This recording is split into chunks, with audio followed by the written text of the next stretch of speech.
evening and welcome to Express News with me, Deepika, your daily half-an-hour window that brings you all the latest news and updates from the country and the world in just 30 minutes. Let's begin. India's ruling party, Bharatiya Janata Party, has announced election in charge and co-in charge in 3 states, Vinay Sahasrabudhe in Rajasthan, Satish Punia in Haryana and Arun Singh in Andhra Pradesh. India's Minister of State and BJP leader Jitendra Singh has filed his nomination from Udhampur constituency today. He filed his nomination papers at Kathua. Bharatiya Janata Party released its third list of candidates for the Lok Sabha elections. Among the 9 candidates are former Telangana Governor Tamilisai Soundararajan, R. L. Murugan and K. Annamalai, along with Pon Radhakrishnan. India's opposition party, Congress, has declared its candidates on 10 out of 25 Lok Sabha seats in the state of Rajasthan. It was decided in a Central Election Committee meeting in New Delhi on Wednesday.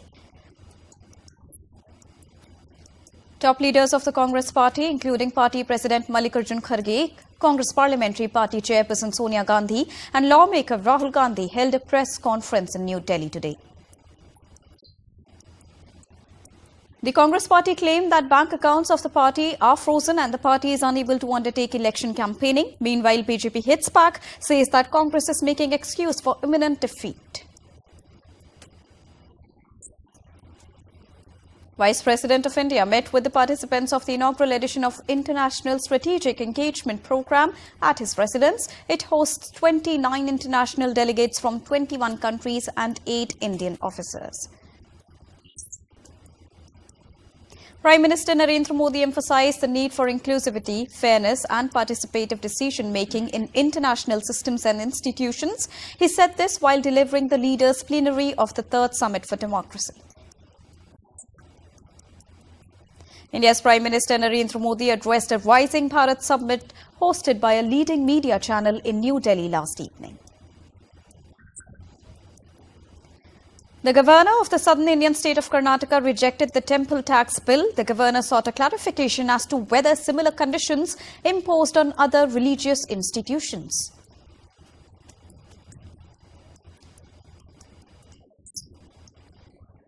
The Election Commission of India has issued transfer orders for non-cadre officers in leadership positions as District Magistrate and Superintendent of Police in Gujarat, Punjab, Odisha and West Bengal. Chief Justice of India D.Y. Chandrachud today inaugurated Accessibility Help Desk in Supreme Court premises in Delhi.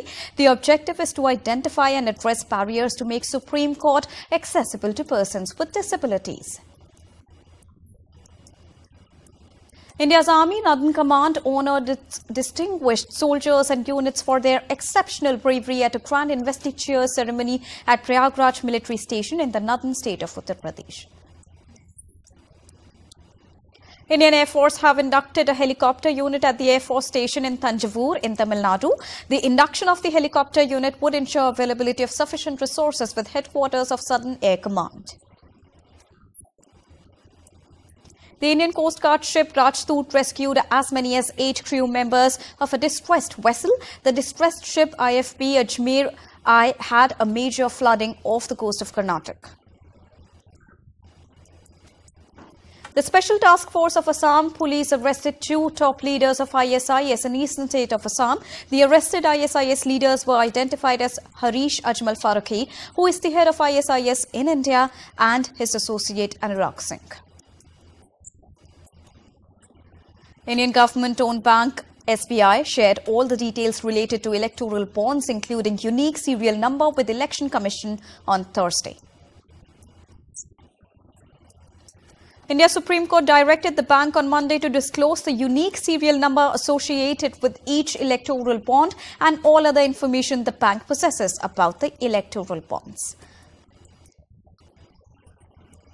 India's Ojala Pass reopened on trial basis from Kargil to Kashmir side. Due to heavy snowfall, it was closed since last few months. The Border Roads Organization conducted extensive snow clearance operation. The National Internet Exchange of India launched the BhashaNet portal on Universal Acceptance Day on Thursday in New Delhi. The theme of the event was BhashaNet Impetus towards Universal Acceptance. At close, the Sensex was up 540 points to stand at 72,641 and the Nifty was up 173 points to stand at 22,012 on Thursday. At close, Indian rupee ended at 83.15 against the US dollar. US President Joe Biden awarded Intel nearly $20 billion in grants and loans on Wednesday. This is the US government's largest outlay to subsidize leading-edge chip production and supercharging the company's domestic semiconductor chip output. Wall Street's main stock indices closed higher on Wednesday after the US Central Bank eased investor jitters by keeping borrowing costs unchanged and reinforcing expectations that rates could be cut as many as 3 times this year. Asian shares bounced on Thursday after the US Federal Reserve indicated it would stick with plans for cutting interest rates. The Bank of England is expected to follow the lead of the US Federal Reserve as the central bank is expected to hold interest rates at 5.25% for the 5th time in a row on Thursday.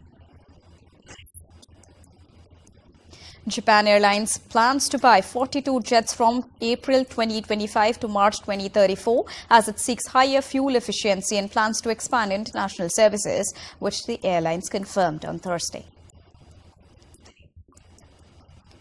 Social media platform Reddit priced its initial public offering at the top of its targeted range of $31 to $34 per share on Wednesday. Shares in German perfume and cosmetics retailer Stiglitz fell 6.8% from their IPO price on the first day of trading on Thursday. Officials and energy executives from all over the world are attending today's summit in Brussels. The world's first nuclear energy summit will focus on using nuclear power in sustainable development. U.S. Secretary of State Antony Blinken met Foreign Minister Sameh Shoukry as he arrived in Egypt. Blinken also met Egyptian President Abdel Fattah el-Sisi as the leaders discussed negotiations to secure an immediate ceasefire in Israel-Hamas conflict.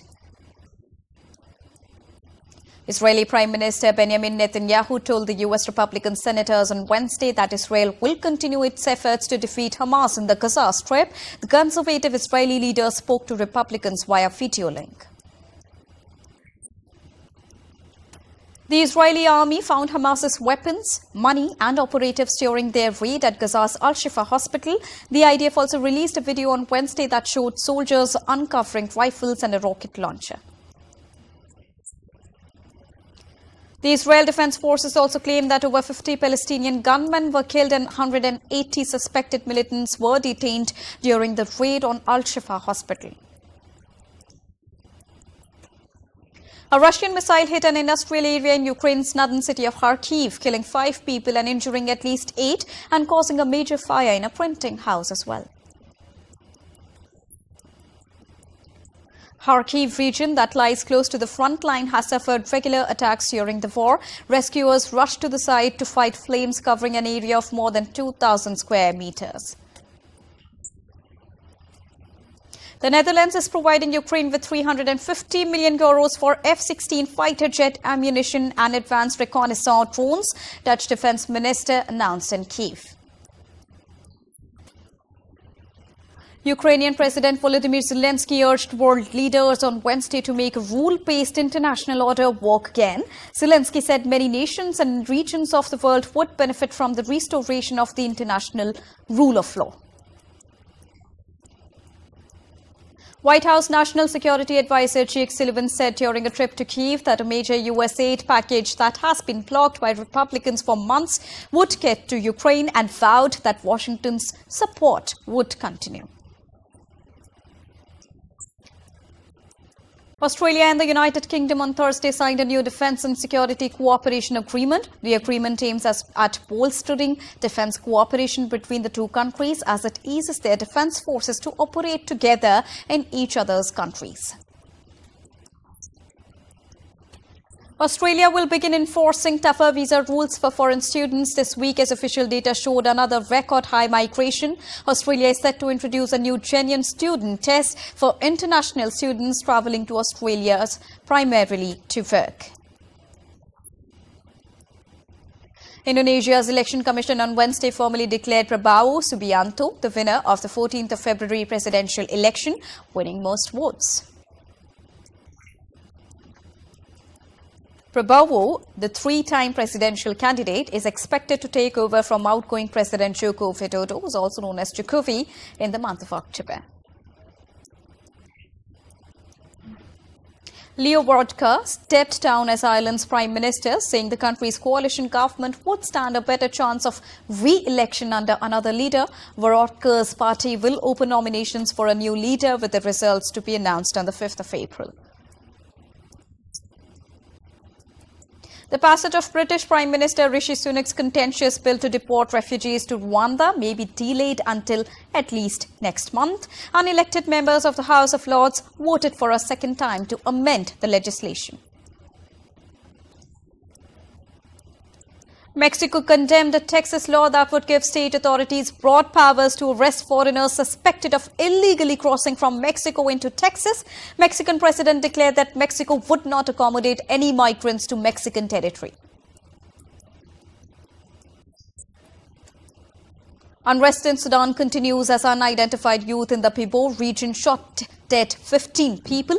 According to an official, the region's commissioner was also killed in the latest flare-up in the country.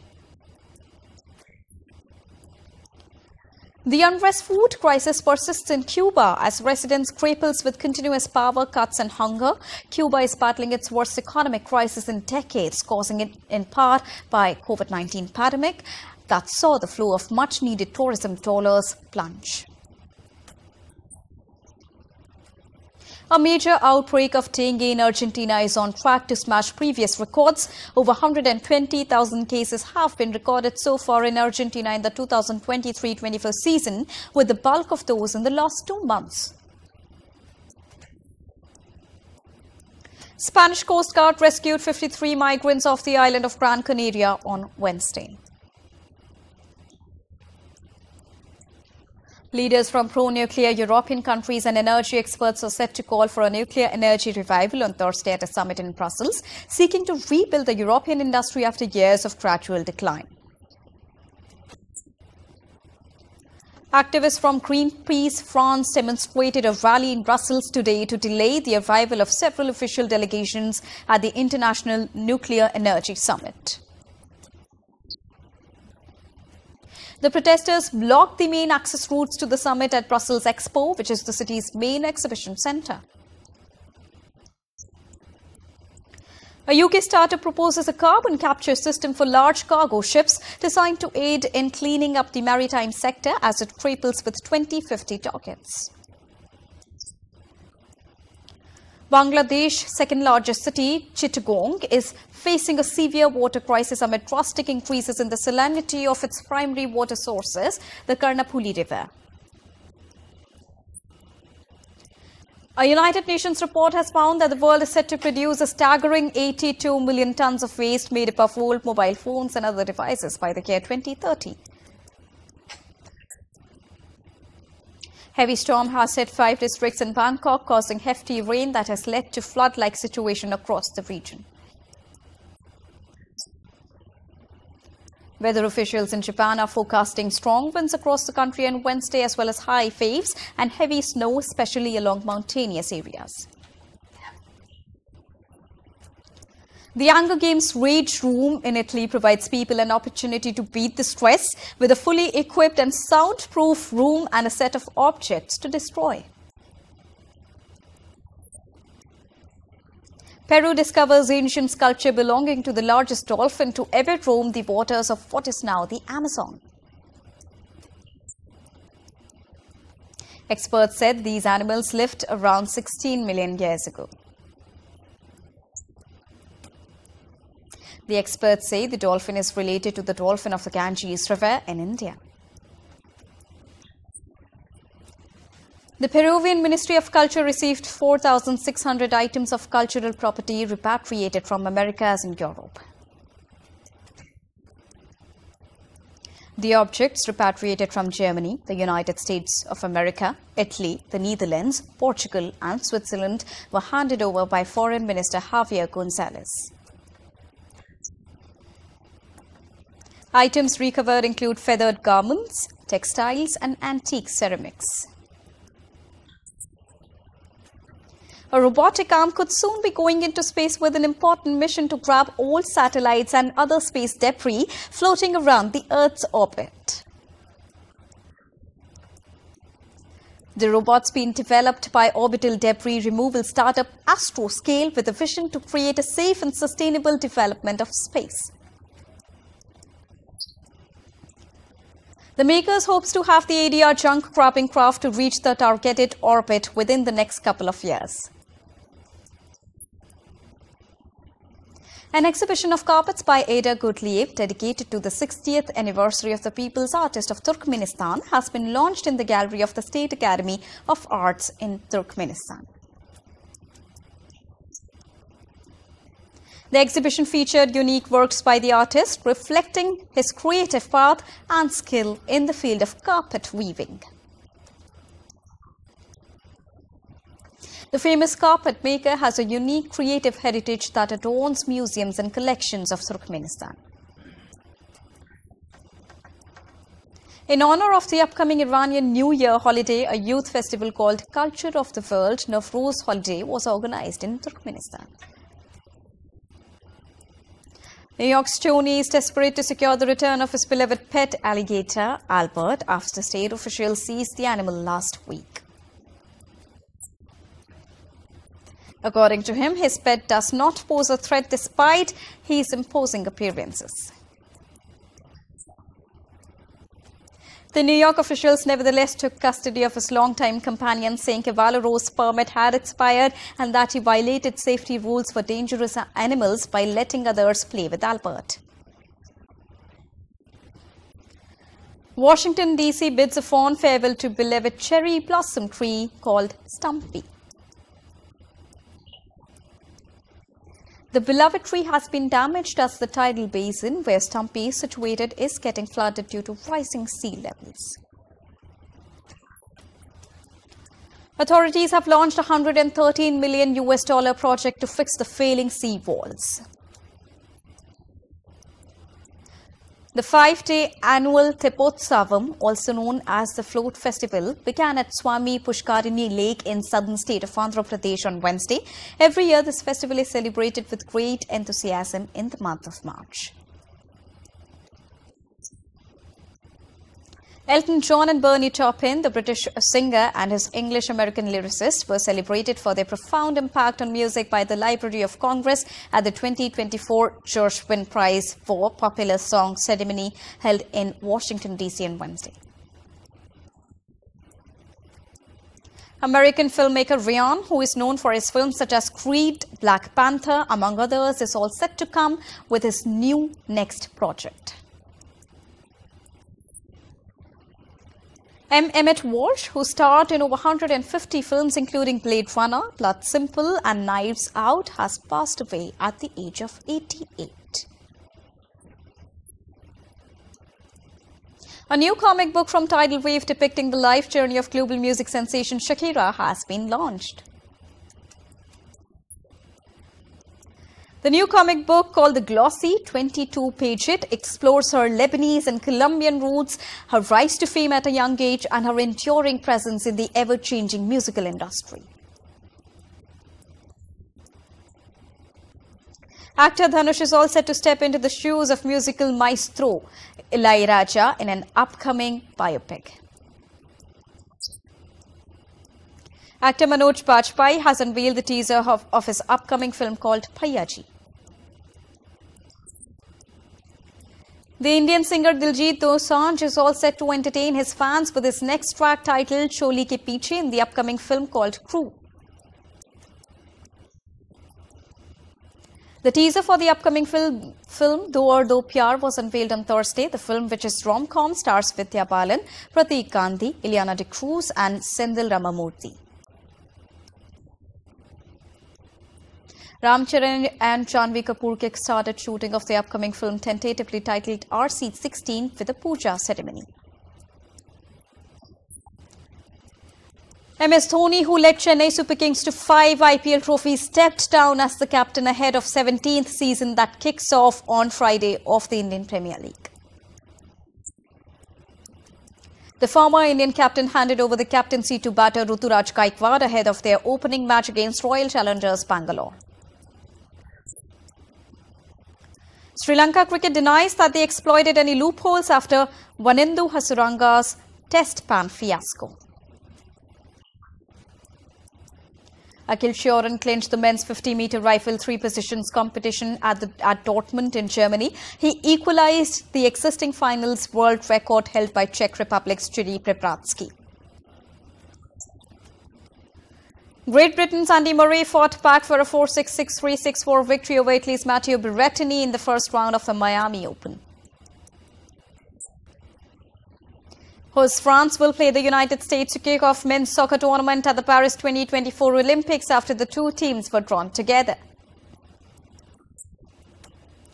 In Euro qualifying playoff semi-final, Wales will face Finland at Cardiff City Stadium tonight. India will take on lower-ranked Afghanistan in Abha town of Saudi Arabia on Thursday in their second-round qualifying match of FIFA World Cup 2026. Brazilian judges ruled to uphold former AC Milan and Brazil striker Rubino's conviction in a sexual assault case, adding that he must serve his 9-year prison sentence in Brazil. An International Olympic Committee on Thursday said Russia's response to IOC's decision to ban its athletes from the Paris Games opening parade was extremely aggressive and included personal attacks on ruling body's president as well. And with this, it's a wrap here on Express News for now, but news and updates will continue here on DD India. So don't go anywhere. Keep watching and keep tracking DD India for all latest news and updates from the country and the world. Thank you so much for joining us right now. Namaskar.